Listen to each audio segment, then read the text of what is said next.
This is a question from a young person, because he says he's a young person.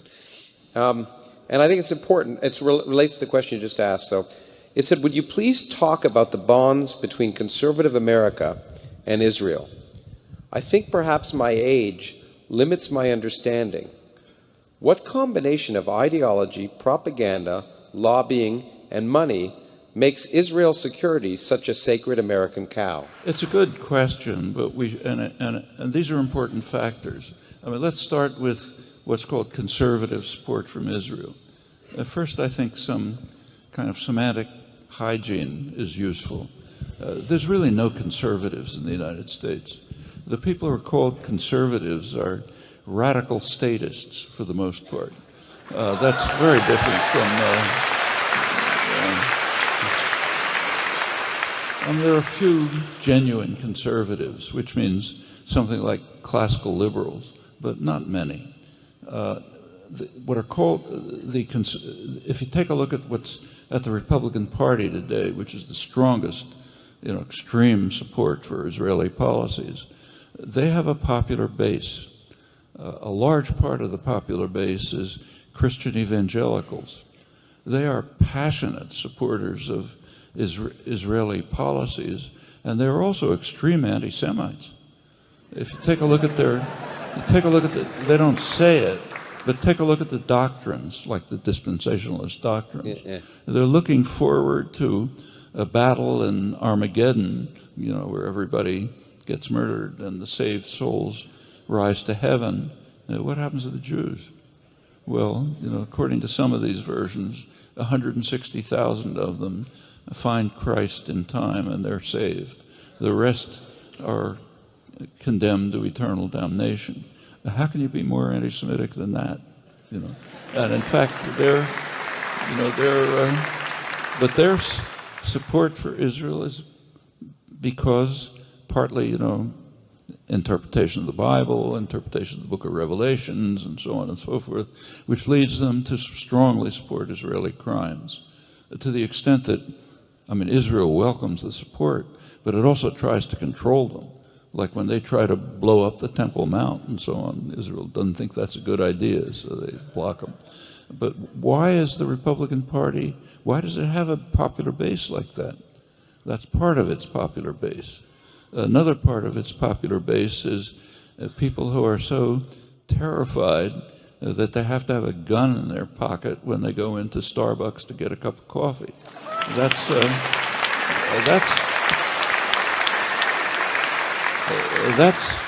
something that goes way back in American history. This has always been a very frightened country, and for pretty understandable reasons.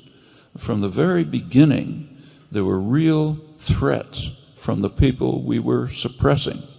The Indians could fight back. Black slaves might revolt. After the Haitian Revolution, there's a huge fear. So everybody has to have a gun. We have to protect ourselves. And it goes on and on. Well, that's a large part of the base of the Republican Party. Another part is the nativist element. If you look at the demography of the United States, the white population will soon become a minority. The phrase that's used is, they are taking our country away from us. Yeah. They being all of those bad people. And that's a big part. It's an element in American society. These sectors have been mobilized by the Republicans roughly in the past 20 years for a very good reason. The Republican Party, since about 1995, has stopped being a parliamentary party. It's off the spectrum. They are so dedicated to service to the extreme wealth and corporate power that they cannot get votes by putting forth their own programs. So they've turned to other forms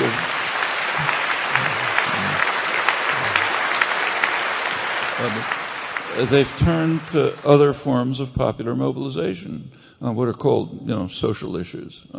Should you read the Bible in class? Anti-abortion? Should you prevent blacks from voting? Whatever it may be. That part of the base is strongly pro-Israel. That's one phenomenon. But there's much more than that. AIPAC, the lobbying organizations, they're important. Sheldon Adelson and, the big contributors, they're important. But I think there's much deeper reasons for the unique Israeli support for U.S. support for Israeli policies. And you see it if you look over the history. When did this support develop? I mean, it wasn't true in the 1950s. There was support for Israel, but Eisenhower didn't hesitate to force Israel out of the Sinai right before a presidential election. Most sensitive moment. Just told them, get out or else. Threatened them, they naturally got out. They have to do what the U.S. says. But the big change was in 1967. What happened in 1967? There was a conflict in the Arab world, Egypt. The United States pretty consistently supports radical Islam, just as the British did in the day when they ran the place. Secular nationalism is considered a threat. It might move towards independence, and that is intolerable if you're trying to run the world. Running the world is, for good reasons. You could go into it, but it is intolerable. And radical Islam has been more under control.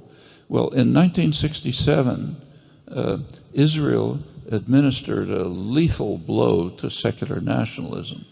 They smashed Egypt, which was the center of it. Big gift to Saudi Arabia.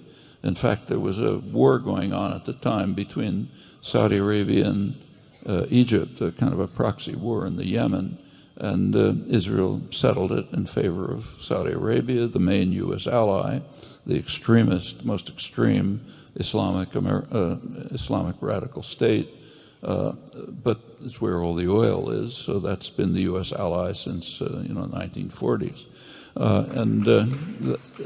This was a major gift to the United States and its ally. You take a look, that's when American aid to Israel shot up. In 1970, you may recall, there was the government of Jordan initiated a military campaign against the Palestinians in Jordan, a real massacre. It looked for a while as if Syria might move to protect the Palestinians. The U.S. didn't want that.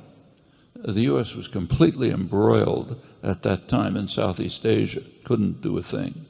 It asked Israel to mobilize its forces to compel Syria to withdraw. They did, and the U.S. aid to Israel quadrupled that year. And so it continues. There's a very close strategic alliance. It extends to military and intelligence relations, which are very close. So take, say, drone technology. A lot of it's developed in Rafael Industries near Haifa. The main Israeli economy by now relies very heavily on high-tech military production and export in close relationship to the United States. Very recently, a document was released under the Freedom of Information Act demonstrating U.S.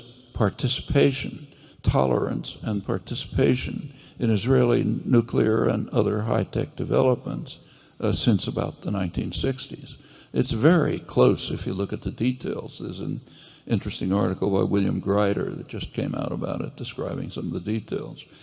Rafael Industry, the major Israeli military industry, is so closely linked to U.S. military industry that it has actually transferred its management headquarters to Washington, where the money is. In fact, one of the most interesting exposés from WikiLeaks listed high-level strategic